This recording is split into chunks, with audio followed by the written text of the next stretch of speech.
계시록 2장 14절에서 16절까지의 말씀을 우리 함께 봉독하겠습니다. 그러나 내게 두어 가지 책망할 것이 있나니 거기 내게 발람의 교훈을 지키는 자들이 있도다. 발람이 발락을 가르쳐 이스라엘 앞에 올무를 놓아 우상의 제물을 먹게 하였고 또 행음하게 하였느니라. 이와 같이 내게도 니골라당의 교훈을 지키는 자들이 있도다. 그러므로 회개하라. 그리하지 아니하면 내가 내게 속히 임하여 내 입의 검으로 그들과 싸우리라. 원래 오늘은 두아디라 교회에 대해서 공부를 할 차례입니다. 그런데 이 두아디라 교회에는 공부할 내용이 조금 많아요. 그래서 그걸 하다 보면 오늘 또 소풍 못 갈 것 같아가지고 오늘은 버가모 교회에 대해서 조금 보충 설명을 하고 일찍 마치도록 하겠습니다. 표정이 굉장히 밝아지시네요. 최근에 제가 설교를 통해서 조금 지나치리만큼 그리스도인의 바른 삶에 대해서 강조를 했었습니다. 그래서 어떤 분은 요즘 제 얼굴만 떠올리면 경기를 하고, 어떤 분들은 딸꾹질이 난다는 분도 계시고, 어떤 분은 제가 꿈속에까지 나타나가지고 하도 호되게 야단을 쳐가지고 자다가 벌떡 일어났대요.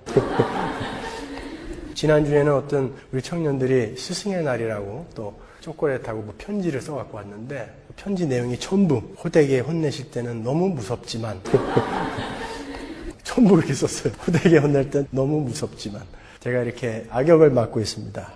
왜 제가 여러분들께 다소 과하다 싶을 정도로 그리스도인의 삶에 대해서 이렇게 강조를 하고 있는가? 오늘날 이 시대가 신자라고 하는 사람들을 너무 안일하고 게으르게 유도를 하고 있습니다. 그리고 신자라고 하는 사람들이 그렇게 물에 물 탄 듯, 술에 술 탄 듯 세상 사람들과 섞여서 방종을 일삼으며 하나님의 이름을 모독하고 있기 때문에 그렇습니다. 그래서 제가 다소 좀 과하게끔 여러분들에게 이렇게 채찍을 든 것입니다. 제가 그런 얘기 안 하면 여러분들에게 누가 그런 얘기 해주겠어요, 여러분? 예수를 믿는다는 것은 자기 목숨을 걸고 하는 단판 승부예요. 신앙생활이라는 것은 삼판 양승 같은 거 없어요. 단판 승부예요. 한 번 가서 잘못 가면 거기가 끝입니다, 여러분. 우리는 목숨을 걸고 신앙생활 해야 되는 거예요. 지면 끝입니다. 근데 우리가 예수를 믿는다고 하면서 도박을 할 때보다도 덜 진지해요. 도박을 할 때는 몇백 불 잃을까봐 덜덜덜덜 떨면서 자기 목숨을 걸고 하는 승부인데 거기에 그만한 진지함이 없다라는 것입니다. 그죠? 그리고 탁구나 당구나 테니스 같은 그런 게임을 할 때보다도 덜 절박하게 신앙생활을 합니다. 그런 게임을 할 때는 어떻게 해서든지 이기려고 해요. 이를 악물고 이기려고 하죠. 내기가 걸렸으면 더 하죠.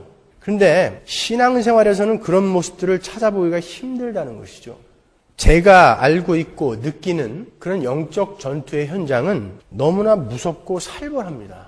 제가 아주 피부로 느끼는 건데 우리의 대적은 살기등등해서 교회를 물기 위해서 눈을 부릅뜨고 도사리고 있어요. 그런데 제가 보기에 신자라고 하는 사람들이 아무런 위기감도 없고 진지함도 없고 힘도 없이 너무나 안일하게 신앙생활을 하고 있는 것처럼 보이는 게 저는 너무 이상하다 못해 신기하기까지 합니다. 어떻게 그게 가능하냐 말이죠. 그리스도인의 삶 속에서 그러한 모습이 보이지 않는다면, 싸우는 모습이 보이지 않는다면, 그런 승부하는 모습이 보이지 않는다면 사탄이 지금 휴가 중이거나 성경이 거짓말이거나 둘 중에 하나죠. 그러나 그런 일은 있을 수가 없어요. 그럼 마지막 한 가지 남은 게 뭡니까? 그렇게 하는 사람들이 가짜라는 거죠. 그런데 마침 성경 본문에 그렇게 우리 그리스도인의 바른 삶에 대한 구절들이 연이어 나와서 제가 제 마음속에 있는 것을 우리 교회뿐만이 아니라 오늘날의 교회에게 하고 싶었던 그런 마음속에 품은 이야기를 한 것입니다. 일전에 한국을 방문한 독일의 한 의사가 서울 야경을 내려다보면서 서울에는 참 병원이 많다 이렇게 감탄을 했다고 그래요. 두 집 걸러서 한 집씩 붉은 네온 십자가가 걸려 있다는 것이죠. 교회입니다. 교회. 교회는 그렇게 많아졌어요. 한국 기독교 100년사의 쾌거죠. 그러나 여러분 정말 그 붉은 네온 십자가가 걸린 곳이 전부 교회일까요? 한번 생각해 봐야 되겠죠? 일전에 동구 공산권에 숨어서 선교를 하던 어떤 선교사님의 글을 읽었습니다. 잠깐 소개도 해드렸습니다마는 내용은 이러합니다. 공산주의가 기승을 부리던 지난 70년간 동구권의 기독교는 뿌리 깊은 신앙 아래 면면이 이어져 내려오고 있었다. 숨어서 찬송을 하고 숨어서 예배를 드렸지만 우리 안에는 기쁨과 감격이 있었다. 우리는 이 공산주의가 무너지면 자유롭게 하나님을 찬양하고 성경을 읽고 보란듯이 교회에 모일 수 있을 거라 생각하고 기도해왔다. 드디어 공산주의가 무너지고 자유가 왔다. 그리고 서구 교회의 신앙이 이곳 동토의 땅에 맥도널드와 함께 들어왔다. 그 실용주의와 자본주의에 편승한 서구의 기독교 안에는 이미 예수는 보이지 않고 그들의 비전과 야망만이 남아 있었다. 안 된다. 이 기독교가 순진하고 순결하게 신앙을 지켜온 나의 형제들을 오염시키게 둘 수는 없다. 막아야 한다. 어떻게 해서든 막아야 한다. 뭘 막겠다는 거예요? 기독교가 들어오는 걸 막고 싶다라는 거예요. 그 정도로 이 선교사님의 눈에는 그건 기독교가 아니었다라는 것이죠. 공산주의가 붕괴하고 자유진영의 교회가 전도를 하기 위해서, 선교를 하기 위해서 돈과 인력을 보냈어요. 그랬는데 그 선교사님이 보시기에는 그건 기독교가 아니었다라는 거예요. 실용주의라는 것은 종교를 내 현실의 삶의 방편으로 믿는 것을 실용주의다 그러죠. 자본주의는 뭡니까? 여러분이 잘 아시다시피 투자를 하면 반드시 가시적인 결과가 나와야 되는 게 자본주의란 말이에요. 교회가, 신앙이 그렇게 변질되어져 버렸다는 것이죠. 그러한 기독교가 들어오자 예수 그리스도의 십자가와 고난의 복음은 점점 사라지고 자기 자신의 몸뚱아리만을 위한 이상한 종교가 되어버렸다는 거예요. 그 동구의 기독교가. 기독교는 이제 현실의 삶에 위안을 주고 통증을 완화시켜주는 것 정도로 전락해버렸어요. 오늘날의 기독교는 인간의 죄가 무엇이며 그 죄의 깊이가 얼마나 깊은 것이며 하나님은 어떤 분이시며 하나님의 구원은 진정 무엇인지에 대한 진지한 고민 대신에 하나님은 나에게 어떤 유익을 주실 것인지에 대해서만 관심을 쏟는 천박하고 아주 피상적인 그런 종교가 되어버렸다는 것이죠. 그러니까 당연히 강단에서도 전해지는 설교가 기복적이 되고 현실 중심적인 설교가 되어버리는 것입니다. 그래서 성경을 읽을 때도 성경을 우리 현실의 삶 속에 어떻게 적용해서 훌륭한 삶을 살아낼 수 있을까? 어떻게 하면 말씀을 통해 우리의 유익을 얻을 수 있을까에만 관심을 갖는다는 것이죠. 여러분 큐티를 이렇게 하시죠. 그건 독입니다, 여러분.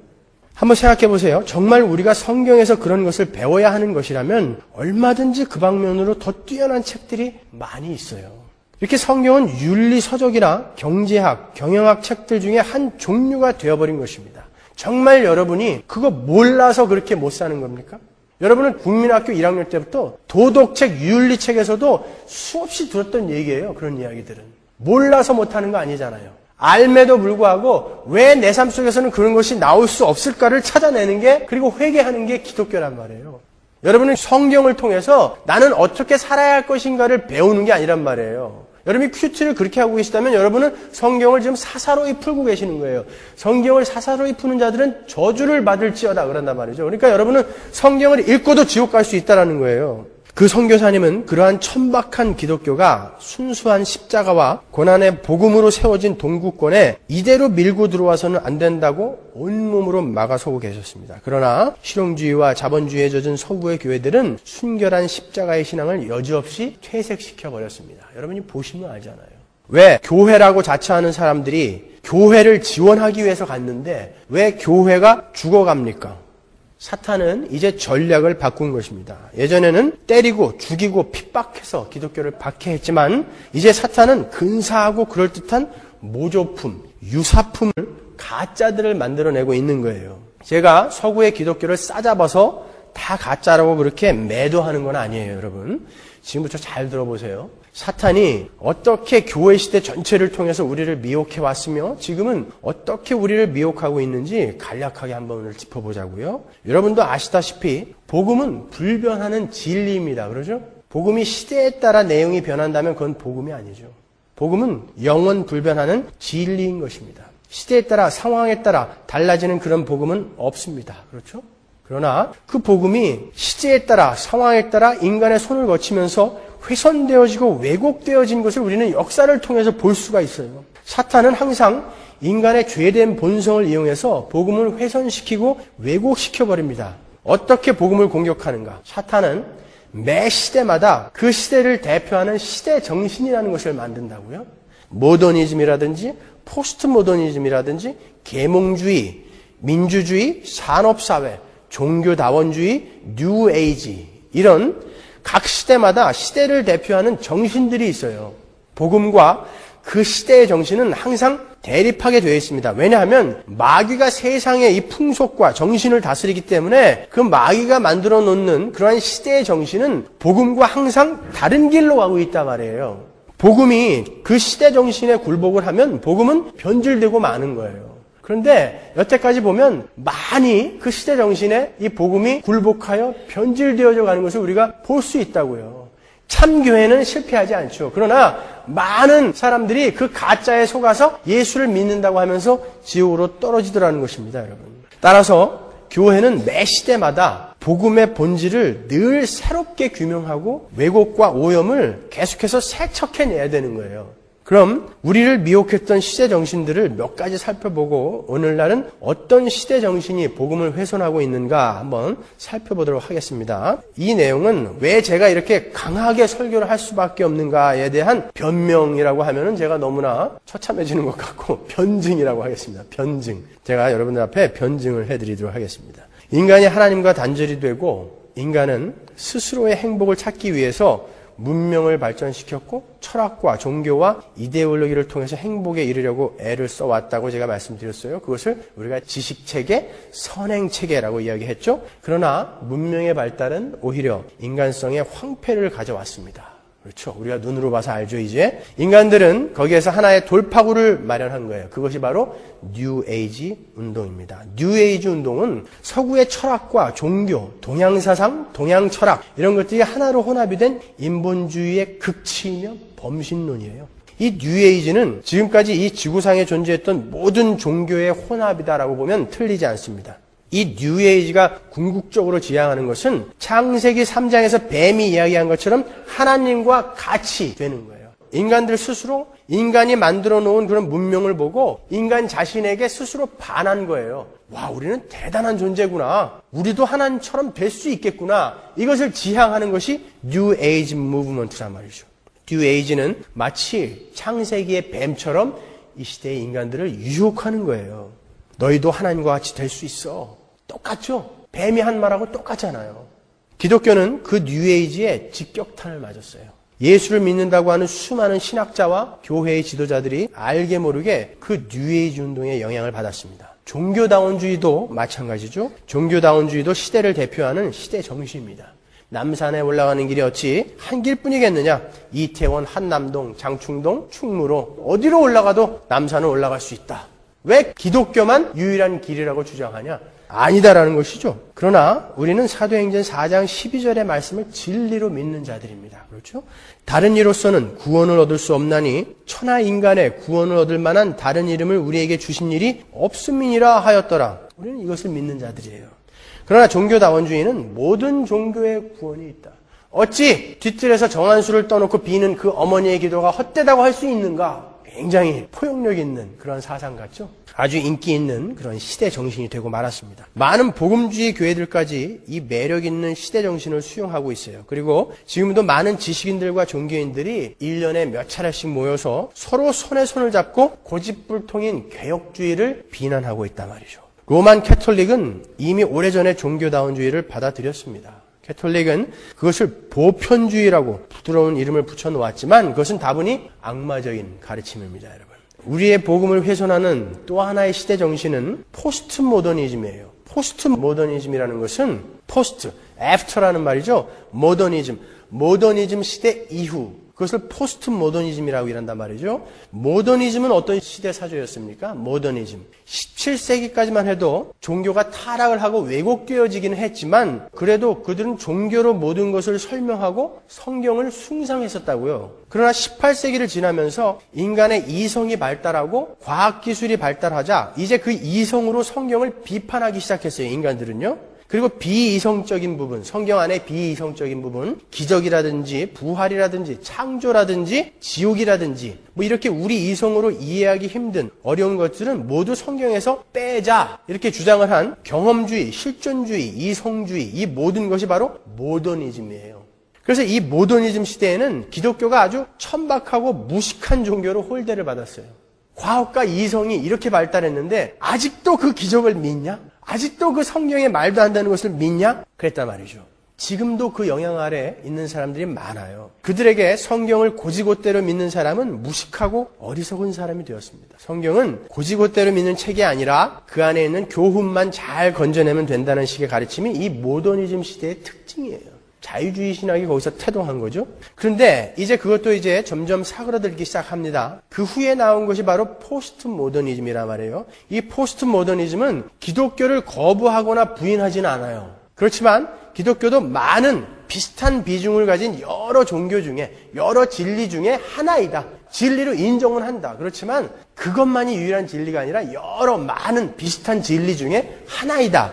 이게 바로 포스트 모더니즘이에요. 이 포스트 모더니즘 시대에는 절대 진리나 절대 권위가 없어요. 모든 것이 다 상대적입니다. 그래서 이 포스트 모더니즘을 지나오면서 부모나 선생님이나 윗사람의 권위가 실종되어 가기 시작했어요. 이제 선생님이 회초리를 들면 바로 핸드폰으로 경찰에 신고하는 시대가 됐다고요. 옛날엔 그게 어딨어요. 때리면 때리는 대로 그냥 두들겨 맞고 말았죠. 이젠 절대 권위가 없어요. 부모님이 자기를 나무랬다고 아버지가 자는데 딸이 목을 졸라서 죽이는 시대가 되어버렸단 말이죠. 군대도 마찬가지예요. 제가 군대 생활할 때만 해도 밥 먹을 때 반찬이 별로 없어가지고 돈이 좀 생기면 PX에 가갖고 깻잎 통조림이나 김치 통조림을 사다가 먹었단 말이죠. 근데 옆에서 고참들이 푹 한번 찍어가면 반 이상이 다 날아가요. 그래도 속으로는 부하가 치밀지만 그 앞에 갖다 놓고 다 드세요. 이랬거든요. 제가 말년 때 내무반장 할 때 식당에 가서 밥을 먹는데 갓 들어온 신병이요. 깻잎하고 김치를 사서 먹더라고요. 저희 때는 이병 때는 그런 건 꿈도 못 꿨어요. 근데 이등병이 그걸 먹고 있어요. 근데 상병 아이가 그걸 갖다가 몇 점 집어먹었어요. 깻잎을. 그랬더니 내무반장인 저도 옆에 있고 그 고참 수많은 고참들이 있는데 숟가락을 식판에다 빵 집어던지더니 지 돈으로 사 먹지 왜 남의 것 먹고 지랄이야 그러더라고요. 이등병이요. 제가 데려다 무지 혼내줬죠. 이제는 권위라는 것은 실종된 지 오래됐어요. 절대 권위? 그런 게 어딨어요? 제가 그 노컷 뉴스에 보니까 대학 교수인 아들이 아버지가 유산 상속할 때 섭섭하게 해줬다고 온갖 쌍욕을 갖다가 그 아버지한테 하는 것을 아버지가 녹음을 해가지고 기자한테 주었더라고요. 근데 녹취 기록을 이렇게 적어놨는데 이 XXX야. 네가 무슨 아버지냐? 이런 식으로 해놨더라니까요. 녹음을 했다는 것은 한 번이 아니라는 거예요. 그게. 세자로 된 욕은 되게 심한 욕들 아니에요? 대부분? 아버지한테. 이 시대가 그렇게 되어버렸단 말이에요. 그게 포스트 모더니즘의 특징이에요. 그것이. 이 포스트 모더니즘이 교회 안으로 들어왔단 말이에요. 복음주의 진영 안에도 이 포스트 모더니즘이 깊이 파고 들어왔어요. 이 시대 정신이. 많은 교회들이 하나님의 절대적이고 불변한 복음을 칼같이 전하는 대신에 이제 교회에 나와주는 사람들이 취사 선택을 할 수 있게끔 복음의 종류가, 설교의 종류가 이제 다양해졌어요. 절대적인 것이 이제 없어져 버렸단 말이에요. 그래서 기복이나 신비나 보수나 자유주의, 개혁주의 다 조금씩 건드려주죠. 그래서 거기서 자기가 좋은 것을 취사 선택해서 듣고 제발 나와주기만 해달라는 이런 구걸이 되었단 말이에요. 설교가. 듣는 사람들도 이제 설교자를 자기 구미대로 평가를 하죠. 여러분 이런 얘기 들어보신 적 있죠? 나는 우리 목사님이 좋아. 은혜도 많이 받아. 근데 우리 목사님이 지옥에 대해서 또 환난에 대해서 그리고 그리스도인의 바른 삶에 대해서 지나치게 설교를 할 때는 마음에 안 들어. 그것만 빼고는 다 좋아. 그게 포스트 모더니즘의 영향이란 말이에요. 자기가 듣고 싶은 것만 듣는다라는 거예요. 그것만 빼고는 다 좋아. 이제 절대 진리는 없단 말이에요. 이제 자기한테 이해되어지고 자기 기분을 해치지 않는, 자기를 유쾌하게 해주고 행복하게 해주는 이야기만 골라서 듣고 간직합니다. 그러니까 이 포스트 모더니즘 시대에 목사를 하기 위해서는 절대 진리만을 칼같이 전해서는 인기를 얻지 못해요. 사람들은 절대 진리보다는 설교자의 외모나 그의 언변이나 제스처에 더 은혜를 받기 때문에 그렇습니다.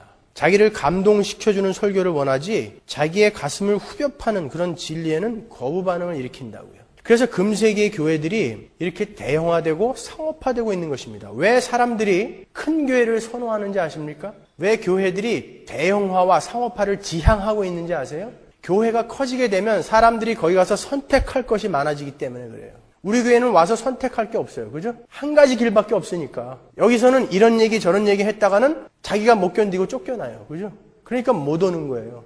큰 교회는. 몰래 뒷자리에 앉아서 자기가 듣고 싶은 것만 선택해서 듣고 싶은 성경 공부만 들어가서 할 수 있고 하고 싶은 프로그램에만 참여할 수 있단 말이죠. 그러니까 사람들은 글로 모이게 돼 있는 거예요. 그것이 바로 포스트 모더니즘 시대의 특징이에요. 목사들도 그 추세에 편승해서 하나님의 마음을 상쾌하는 것에는 별로 관심 없어요. 이 교회에 나와서 헌금을 해주는, 나와서 앉아 계시는 그 신자들의 마음을 상하지 않게 하기 위해서 최선의 노력을 다해야 되는 시대가 되어버린 거예요. 마음을 상하게 하면 안 나오니까. 안 나오면 헌금이 줄어드니까. 자기의 세가 위축이 되니까. 그러니까 이 포스트 모더니즘 시대에는 강대상에서 온갖 아부가 난무하고 코미디도 해줘야 되고 때로는 마음에 없는 칭찬도 해줘야 돼요. 우리는 잘하고 있다? 잘 가고 있다. 걱정하지 말아라. 뭘 예수 믿으면서 마음에 그렇게 큰 부담을 갖고 있느냐. 그런 격려만 난무하는 거죠. 제가 5월, 6월에 몇 군데 교회 부흥회 강사로 갑니다. 그중에 한 교회 목사님이 미리 설교 내용을 조금 요약을 해서 보내달라고 그러셔서 제가 보내드렸어요. 특달같이 전화가 왔어요. 목사님, 이런 설교는 교인들이 싫어합니다. 우리 교인들이 이런 설교는 싫어합니다. 큰일 납니다. 바꿔주세요. 이제 설교자는 회중의 비율을 맞춰야 하는 시대가 된 거예요. 그것이 포스트 모더니즘입니다. 회중의 입에 맞는 설교를 만들어내야 하는 것입니다. 제가 이벨 극장에서 찬양 콘서트 했을 때 1000명 이상 왔어요. 그죠? 근데 제가 만일 거기에서 그 찬양을 받으실 하나님에 대해서 설명을 해주고 우리가 얼마나 큰 죄인이었다는 것을 설명하고 구원은 어떤 것이다라는 것을 바르게 설명해 주겠다고 그렇게 광고를 내고 집회를 갖는다면 사람들이 1000명 올까요? 50명도 안 올 거예요. 왜 그렇습니까, 여러분? 사람들은 자기가 편안하고 자기 귀를 즐겁게 해주는 것에만 관심이 있기 때문에. 스캇 브레너 같은 사람이 여기 와가지고 찬양 집회를 하면 수천 명의 아이들이 모이는데 왜 예배당에는 그런 아이들이 없냐 말이에요. 자기가 듣고 싶은 것만 듣고 싶어 하기 때문에 그러는 거예요, 여러분. 그래서 나온 게 열린 예배 같은 거 아닙니까? 교회의 문턱을 낮춰주자. 거부감 없이 만들어주자. 문턱을 어떻게 낮춥니까? 교회의 문턱을 낮춘다는 것은 어떤 부분을 양보하고 포기하겠다는 거예요. 그건 엄밀히 말해서 타협이라는 것이죠. 교회의 문턱을 낮춰주기만 하면 사람들이 와서 구원받을 수 있습니까? 구원은 어떻게 받아요? 우리의 설득으로 그들이 구원받을 수 있는 겁니까? 어떻게든 모아놓고 우리가 설득하면 그들이 구원을 받을 수 있나요? 구원은 오직 하나님으로부터만 나오는 거예요. 아무리 몇십만 명 모아놔도 아무리 거기에 인기가수 불러다 놓고 우리가 공연을 한다 할지라도 하나님의 손대지 않으면 구원받을 수 있는 사람은 한 사람도 없어요. 사람들이 뭔가 착각하는 거예요. 우리 교회는 이만큼 모여 이런 프로그램이 있어 이걸 자랑하고 싶은 것이지 결코 사람들의 구원에 관심이 있어서 그런 것은 아닌 것입니다. 복음은 어떤 식으로도 타협되어서는 안 되는 것입니다. 복음은 어떤 식으로도 훼손되어서는 안 되는 것입니다. 복음은 이 시대 정신을 거스려서 더욱더 명확하게 규명되어지고 세척되어져야 하는 거예요. 그러니까 저는 목소리를 더 크게 할 수밖에 없다는 것이죠.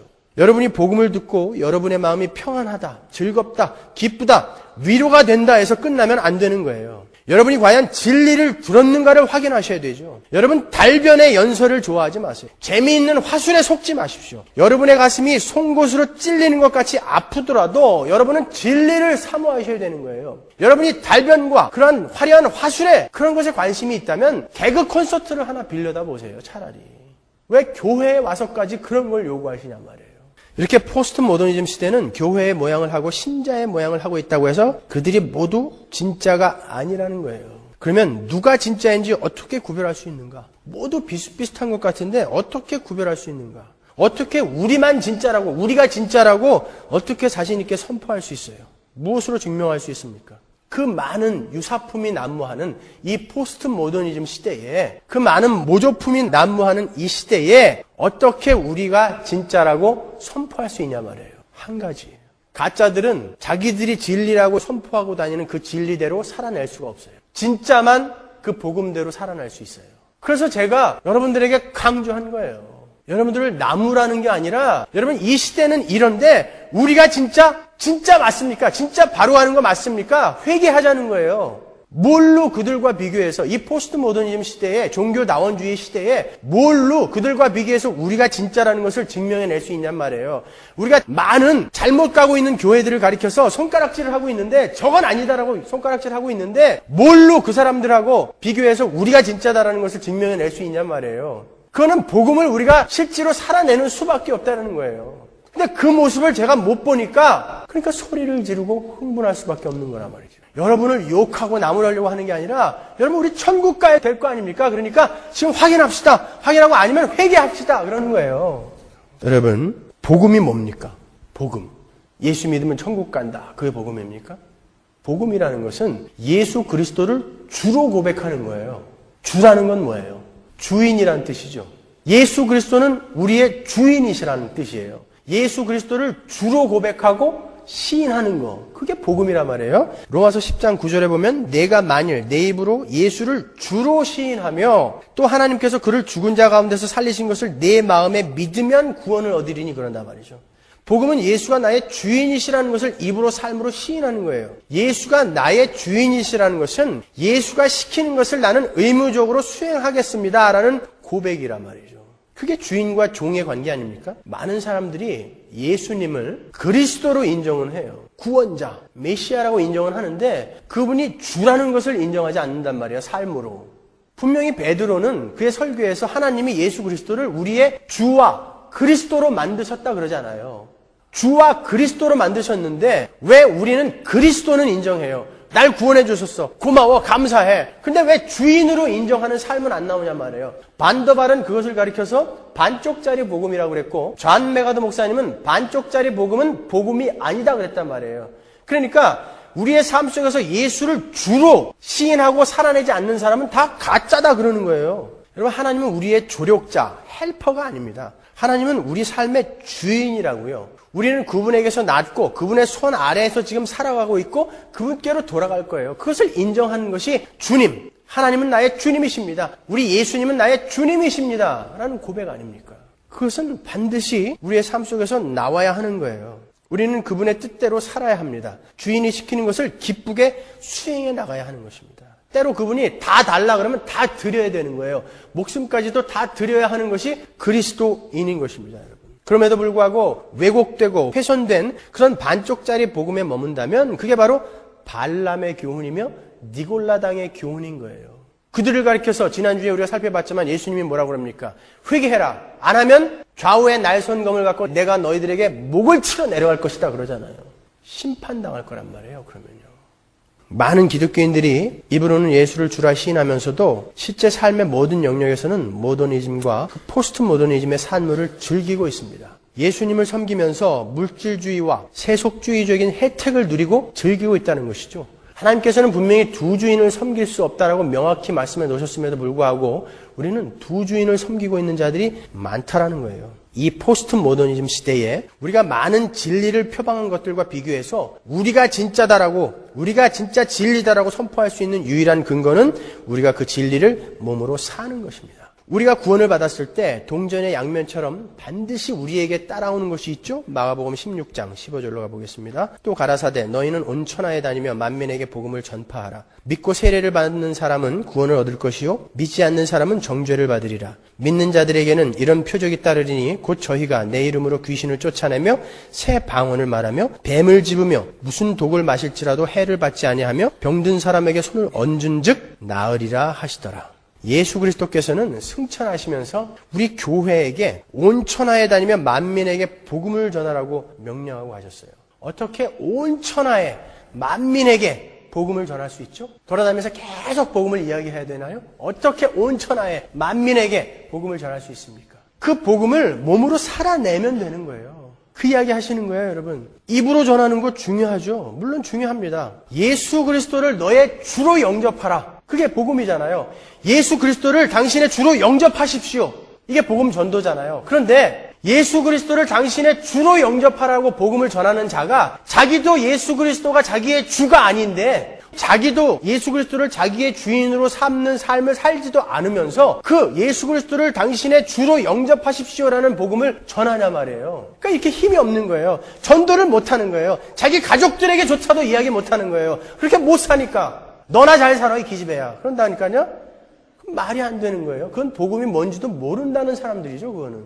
여러분 세상 사람들은 모두가 권태 속에서 살아가고 있어요. 그래서 의식적으로든 무의식적으로든 감동을 찾아다닙니다. 사람들은요. 그 박완서님의 나의 아름다운 이웃이라는 책에 보면은 꽁트가 하나 나오는데 거기 이런 대목이 나와요. 어떤 주간지 기자가 대학 후배를 만나서 이야기를 나누는 건데 그 주간지 기자 보고 이 후배가 선배 어디 가요? 그러니까 나 잠실 야구장에 가. 왜 가요? 그랬더니 거기 가면 혹시 나를 감동시켜줄 감동이 있을까 해서 가는 거야. 아니, 주간지 기자면은 일주일에도 몇 건씩 감동적인 인터뷰를 할 텐데 무슨 또 감동을 찾아다녀요? 그러니까 그 주간지 기자가 그렇습니다. 세상에는 야구장에서 홈런을 구경할 때만큼의 감동도 찾기 힘들어. 그러니까 그 후배가 나도 잠실 야구장에 가고 싶다. 그게 끝이에요. 무슨 얘기입니까, 여러분? 이 세상에는 그런 감동을 줄 만한 사람들의 삶이 없다라는 거예요. 그러한 곳에 여러분이 정말 세상 사람들에게 좀 감동이 되는 삶을 살아내 보세요. 그러면 누가 칭찬을 받습니까? 아버지가 칭찬을 받죠. 자식이 자라면 아버지가 칭찬을 받아요. 그게 하나님 아버지께 영광을 돌리는 길이에요. 여러분이 큰 예배당 건물 지어서 아버지께 드리면 그 하나님께 그게 무슨 소용이 있어요? 여러분이 아무리 교회에 헌금을 많이 하고 아무리 교회에 와서 봉사를 많이 한다 할지라도 우리 하나님 아버지의 소유에 요만큼도 보탬이 될 수 없어요. 무엇으로 우리 아버지를 자랑스럽게 만들어 드릴 수 있습니까? 여러분들을 통해서 세상 사람들이 야, 저 사람의 아버지는 도대체 어떤 분이길래 저런 훌륭한 자식을 낳았을까? 그게 하나님께 영광이 되는 삶이에요, 여러분. 여러분, 언행이 일치되는 삶을 사세요. 규범을 잘 지켜내는 삶을 사십시오. 그리고 사랑을 하십시오. 그리고 용서를 하세요. 원망하지 마십시오. 욕심을 버리세요. 우리 때문에 우리 아버지가 칭찬을 받는 그런 삶을 좀 살아보자고요. 여러분, 굳이 맹세를 하지 않아도 야, 저들은 믿을 수 있어. 왜? 그리스도인이래, 저 사람들은. 우리 그리스도인은 그런 평가를 들어야 되는 사람 아닙니까? 왜 야고보서에서 맹세를 하지 말라 그랬는지 아세요? 여러분, 맹세 안 하고 어떻게 살아요? 하다못해 결혼식장에서도 여러분은 맹세하시잖아요. 신랑 신부는 서로 검은 머리가 팥뿌리가 될 때까지 서로 사랑하고 섬길 것을 맹세하십니까? 그럴 때 네, 맹세하잖아요. 그거 하지 말라는 거예요? 그래서 주례가 물어보면은 아니요? 그래야 돼요? 성경에서 맹세하지 말라고 그랬으니까 저 대답 못해요. 그래야 됩니까? 여러분, 집 사거나 차 살 때 크레딧이 안 좋은 사람들은 보증인 세우죠? 그건 맹세예요. 내가 반드시 갚겠다라는 맹세란 말이에요. 그럼 무슨 말이에요? 성경에서 맹세하지 말라는 것은. 맹세는 어떤 때 하죠? 야, 그거 진짜야. 아니면 나 죽여. 왜 이런 과격한 말들이 나오죠? 평소에 그렇게 안 살아서 그런 거 아니에요. 진짜로 바르게 산 사람들은요, 그냥 조용히 그래, 내일 할게. 그러면 저 사람은 반드시 할 거야. 그러고 가잖아요. 근데 그렇게 평소에 못 사는 사람들은 어떻게 됩니까? 진짜야, 하늘과 땅을 두고 내가 맹세할게. 아니면 나 죽여. 그렇게 되지 않게끔 평소에 잘 살으라는 얘기예요. 맹세하지 말라는 것은. 우리 그리스도인의 삶은 그렇게 돼야 된다는 거예요, 여러분. 여러분, 2000년 교회사를 통틀어 각 시대마다 그 시대의 정신을 거스려 살았던 우리 믿음의 선배들은 모두 죽음의 삶을, 죽음의 길을 갔다라는 것을 잊지 마십시오. 초기에는 진짜로 화형대 위에서 사자굴에서 죽었어요. 진짜 죽었죠. 모더니즘 시대 때는요. 과학과 이성을 앞세운 사람들 앞에서 바보 취급받았다니까요. 저런 멍청한 놈들. 머리가 얼마나 나쁘면은 저거를 믿고 있냐? 이런 바보 취급받았어요. 그건 죽은 거예요. 그럼 포스트 모더니즘 시대, 오늘날의 이 시대에는 여러분이 어떻게 죽으셔야 되겠냐고요? 어떻게? 복음을 몸으로 살아내는 거예요. 그만큼 힘든 거예요, 그것이. 여러분들의 삶 속에서 그 싸움이 지금 일어나고 있지 않다면 여러분은 그 십자가의 길, 예수님의 고난에 동참하는 그 그리스도인의 삶을 지금 살고 있지 않은 분들이라는 거예요. 그냥 포스트 모더니즘 시대가 우리에게 준 그 시대 정신이 우리를 미혹한 거기에 그냥 넘어가서 그냥 좋은 이야기만 듣고 자기를 행복하게 해주는 목사님만 좋아하고 그러면서 가는 거예요. 그렇게 질질 끌려가면서 지옥으로 떨어지는 게 안타까워서 제가 외치는 거예요. 제가 이렇게 악역을 맡는 것입니다, 여러분. 제가 얼마나 친구들에게 인기 좋은 사람인 줄 아세요? 선량하고 착해서. 우리 결혼식 때 친구가 600명이 왔다니까요. 근데 지금은 사람들이 다 싫어해요, 저를. 너무 외골수다, 고집불통이다 그래요. 슬슬 피해요, 저만 보면 다. 왜 그런 소리까지 제가 감수하면서 왜 여러분들에게 이렇게까지 채찍을 드는 줄 아십니까, 여러분? 천국 가야죠, 같이. 죽을 때까지 예수 믿고 지옥 가는 그런 불쌍한 사람 되면 안 되잖아요. 우리가 조금 전에 읽었던 그 마가복음 16장 17절에 보면 믿는 자들에게는 이런 표적이 따르리니 그래요. 곧 저희가 내 이름으로 귀신을 쫓아내며 새 방언을 말하며 뱀을 집으며 무슨 독을 마실지라도 해를 받지 아니하며 병든 사람에게 손을 얹은즉 나으리라 하시더라. 이 말씀은 믿는 자들에게는 어떤 표적이 나타나는데 그 표적이 귀신도 쫓아내고 병도 고치고 방언도 하고 독을 마셔도 괜찮고 그런 각각의 개별적인 표적을 설명하는 게 아니에요. 이 구절들을 읽으면서 봐라, 신유은사도 있어야 되고 방언의 은사도 있어야 되고 야, 그거 안 나타나는 사람들은 가짜야. 그러면 여러분 독도 마셔봐야죠. 구역 예배할 때 청산가리 한 잔씩 마시자고요, 우리. 자, 건배. 그래도 괜찮아야 되잖아요, 이 말씀대로라면은. 그 이야기 하는 거 아니에요, 여러분. 이 말은 당시 예수를 믿으면서 초대교회 사람들을 억압하고 그들에게 해를 입히고 괴롭혔던 질병, 독, 귀신, 뱀 같은 것들, 그런 상징적인 것들에 당하지 않고 이기는 삶을 살아낼 수 있는 그러한 표적들이 신자들의 삶에서는 반드시 나타나게 된다는 거예요. 그 시대마다 그 시대의 기독교인들을 넘어뜨리려고 하는 그런 시대 정신들을 이길 수 있는 표적이 나타난대잖아요. 그런데 왜 이 시대의 신자들에게서는 그런 표적이 안 나오냔 말이에요. 그것을 이겨내는 모습이 왜 안 보이고 그냥 거기에 쑥 빨려 들어가고 있단 말이에요. 포스트 모더니즘에. 왜 발람과 니골라당의 교훈에 여전히 빠져 계십니까, 여러분? 우리가 이번에 7월 10일 날 중국 선교를 가는데 일주일 동안 우리는 가서 그걸 연습하고 올 거예요. 일주일 내내 한번 그렇게 살아보는 거예요. 섬기고 사랑하고 불쌍히 여기고 긍휼을 베풀고 내 것을 다 주고 하는 그 연습을 하고 오는 거예요. 우리는 선교 가서 그거 연습하고 올 거예요. 뭐 대단한 거 하고 올 거 아니에요, 가서요. 평소에 연습하다가 가끔 유격훈련 같은 거 가듯이 인텐시브 코스 한번 가는 거죠. 그런 거 배우러 가는 거예요, 선교는요. 우리 이인주 지사님은 전화하셔가지고 저한테 가서 하루에 100명씩 머리 깎겠다. 100명씩. 300명 샴푸 준비해갖고 가신다. 해고 오는 거예요. 왜요? 갔다 오면은 내가 거기서는 그렇게 알지도 못하는 사람들한테 친절을 베풀고 왔는데 왜 집에서 내 식구들을 보면서는 그런 게 안 나올까? 반성하라고. 그런 면에서 우리는 배우러 가는 거예요. 배우러. 거기뿐만이 아니라 여러분의 삶 속에서도 반드시 그런 훈련과 연습이 나와야 되는 거예요, 여러분.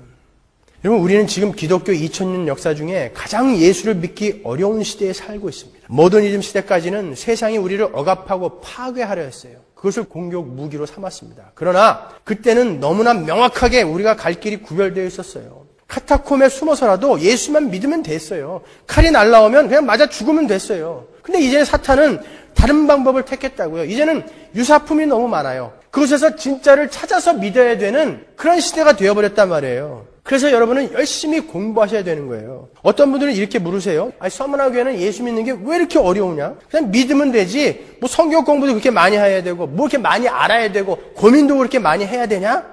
예전에는 그게 가능했어요. 불과 몇십 년 전만 해도 글도 모르는 우리 할아버지 할머니들 예수 천당, 불신 지옥 그거 갖고 천국 갈 수 있었단 말이에요. 근데 이제는 너무 가짜들이 많이 나왔어요. 너무 유사품들이 많이 나오고 방대한 분량의 엉터리 신학들이 신학교 안에서 지금 막 쏟아져 나오고 있다고요. 이제 여러분들은 진리를 열심히 공부해서 바르게 분별해낼 수 있는 실력이 없으면 여러분은 평생 예수 믿고 지옥 갈 수 있기 때문에 여러분은 그 구별할 실력을 키우기 위해서 열심히 공부하셔야 되는 거예요. 여러분이 교회에 나온 연수, 횟수 가지고 천국 못 갑니다. 점점 예수 믿기는 더 힘들어지는 거예요. 사탄이 우리를 그렇게 공격하고 있기 때문에. 그래서 제가 여러분들에게 성경 읽으세요. 성경 공부 꼬박꼬박 나오세요. 그렇게 말씀드리는 거예요, 여러분. 여러분들이 안 나온다고 저한테 무슨 피해되는 게 있겠습니까? 왜 그렇게 제가 여러분들을 독려하겠어요? 여러분 열심히 공부하시다가 만일 제가 아니다라고 생각하시면 언제든지 교회를 떠나셔야 돼요. 아, 여긴 가짜다 하면 바로 떠나셔야 돼요. 진짜를 찾으셔서. 그런 분들이 있어요. 저한테 가끔 전화로, 메일로 또 교회 게시판에다가 질문을 하시는 분들이 있어요. 제가 열심히 설명해드려요. 그리고 꼭 제가 덧붙이는 말씀이 먼저 담임 목사님한테 질문을 하신 다음에 저한테 오십시오. 그런다고요. 그러면 대부분 그래요. 우리 담임 목사님은 바빠요. 저는 안 바빠요? 그리고 우리 담임 목사님은 그런 거 잘 모르는데요. 그러면 거길 왜 다니고 있어요? 그러면 제가 그래요. 그래도 제가 여기 20년 넘게 다녔는데 제가 그래도 장로인데 여기는 교육 프로그램이 참 좋아요. 그것 때문에 여러분이 지옥 갈 수 있다는 생각은 안 가지시나 보죠? 여러분, 천국과 지옥이 갈리는 중대한 선택이 교회의 선택이에요. 여러분이 지금 조금 편안하고 조금 익숙한 사람들 많고 조금 친한 사람들 많고 우리 자식들 가르쳐주는 교육 프로그램 좋고 맨날 아이들이 가기만 하면 그냥 막 즐겁게 놀다가 오고 만사 편안하다. 자기는 예배당 앉아서 졸고. 그건 아닙니다, 여러분. 목숨을 걸고 하는 거예요. 우리 신앙생활은요. 목숨을 걸고 하는 거예요. 여러분, 이 포스트 모더니즘 시대, 불확실한 시대, 진리의 부재 시대에 어떻게 진리를 구별하고 확인하셔서 온몸으로 그 진리를 사수하실 수 있겠습니까? 공부하세요. 공부하셔야 돼요. 모르시면 자꾸 물으시고요. 요즘 저희 교회 설교 테이프가 이제 밖으로 많이 나가요. 한 달에 한 CD가 3,000개를 주문해도 저희가 모자랄 때가 있을 정도로. 근데 많은 분들이 이런 피드백을 저에게 주시는데 옛날에 못 들어보던 얘기다 그래요. 여러분 근데 들으셔서 알겠지만 제가 성경 이야기 이외에 다른 이야기 하는 거 보셨어요? 저는 예화도 일부러 성경 구절을 꺼내서 쓰는 사람이에요. 성경 이야기만 하는데 옛날에 못 들어보던 이야기다 그러면 여태까지 무슨 이야기 듣고 있었다라는 거예요. 그러면요. 교회에서는 예수 그리스도와 십자가와 성경 이야기만 하는 거예요. 왜 여기에서 교양 얘기 들으시려고 하고 왜 여기에서 무슨 윤리적인 도덕 강연을 들으시려고 그래요. 바르게 분별하십시오. 바르게 분별하셔야 돼요, 여러분. 열심히 공부하고 고민하고 날마다 성경을 상고하셔서 가짜 유사품, 모조품들을 잘 구별하고 갈라내서 청소해버릴 수 있는 실력들을 키우십시오. 그래야 우리는 발람과 니골라당의 교훈 같은 그런 엉터리 저주받을 가짜에 빠지지 않을 수 있는 것입니다. 시대를 구별해내십시오. 그리고 청소해내십시오. 잘라내세요. 그리고 바르게 믿으십시오, 여러분. 이럴 때 다 하면 해야 되는 건데 항상 남집사님 혼자 천국 가서 우리 둘만 있으면 어떡하죠?